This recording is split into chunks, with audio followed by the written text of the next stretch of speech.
Now, a lot of people were jumping to erroneous conclusions that the Fed was succeeding in its fight against inflation because commodity prices had already come down. And people like Jeremy Siegel were saying that the Fed should not be looking at the CPI anymore. It was a lagging indicator. It should be looking at these forward indicators where commodity prices were falling. Those were the same indicators that the Fed was ignoring. Commodity prices were rising before the CPI, and the Federal Reserve was completely oblivious to rising commodity prices. Instead, they were focusing on the CPI that did not yet reflect those increases. Well, Jeremy Siegel is saying they're making the same mistake now. They should be looking at the drop in commodity prices and not the rise in official consumer prices. But I've been saying that Jeremy Siegel was wrong, because that decline in commodity prices is only temporary. And in fact, that temporary decline has probably already finished. And what are the reasons for the decline, apart from the fact that we had moved up so much and nothing moves up in a straight line, there's always going to be a correction, was because some of that Chinese demand was taken off stream by the lockdowns. Well, if the lockdowns are going to be lifted and that demand is going to return, well, that's going to put a lot of upward pressure on commodity prices. And that is going to be very problematic for the Fed because it's going to see inflation being pushed higher even as the economy continues to soften. In fact, the way most people believe the Fed's policy will succeed in reducing inflation is by reducing demand, by weakening the economy. By putting employed people out of work, it's going to reduce demand. Americans will have less incomes and therefore they'll buy fewer products. Or by raising interest rates, if Americans are forced to spend more of their income servicing their debt, they have less money available to go out and shop and buy things. Or if interest on the money they have to borrow to buy those things goes higher, and now Americans have to pay higher interest on the money they borrow to buy consumer goods, well, they'll buy fewer goods because it now costs more to buy those goods because it costs more to borrow the money to buy those goods. So everybody is focused on the way the Fed is going to reduce demand and therefore bring down prices. But what if international demand goes up at the same time that domestic demand goes down? Well, that negates the impact that falling demand in the United States has on prices, because foreigners could increase their demand so that net overall demand for these products goes up. Now, certainly when it comes to certain services for which there is no international demand, let's say a haircut, if demand for haircuts goes down in the United States, even if it goes up in China, that doesn't affect the barber here in the United States because nobody from China is going to fly to America to get a haircut. So it doesn't matter. But if you're talking about a product that is available on the worldwide market, especially products that are manufactured in China anyway, if demand from America goes down, but demand from China goes up, well, instead of exporting that product to the United States, the Chinese can just consume that product themselves. And so that product stays in China. It doesn't get exported to the United States. And so the supply of goods in the United States goes down because you have higher demand in China supporting the price. Also, there are products that we manufacture here in the United States, or maybe that we grow, that we could export to China. If demand is higher abroad, then products could be sent abroad to meet that higher demand.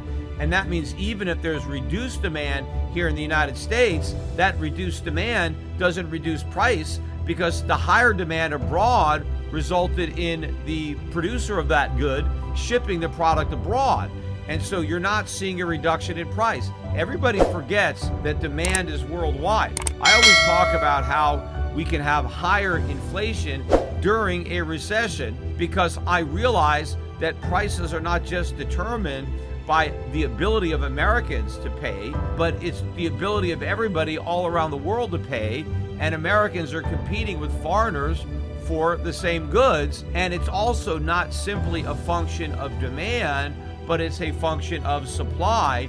Even if demand in America goes down, supply in America could go down even more because demand outside America goes up and supply is diverted from the United States abroad. And so even if American consumers are buying less, there is even less goods available for them to buy. And so what ends up happening is fewer goods get bought, but the ones that do get bought are bought at ever increasing prices. So we can have rising prices even as demand falls. And one of the reasons demand falls is because prices are rising, because rising prices in and of itself reduces demand, because I can demand a lot more of a good if the price is low. As the price of that good goes up, my ability to afford it, and therefore my demand for that product, goes down. But that doesn't stop the inflation. In fact, historically, the very worst inflations happen in weak economies, and they happen in weak economies with high levels of unemployment. And the other problem is during those periods of economic weakness and high unemployment, that's when you get governments printing even more money. You get larger deficits, you get more money printing, and that creates demand, but you don't have supply, you're just printing money, and so you have even greater upward pressure on prices.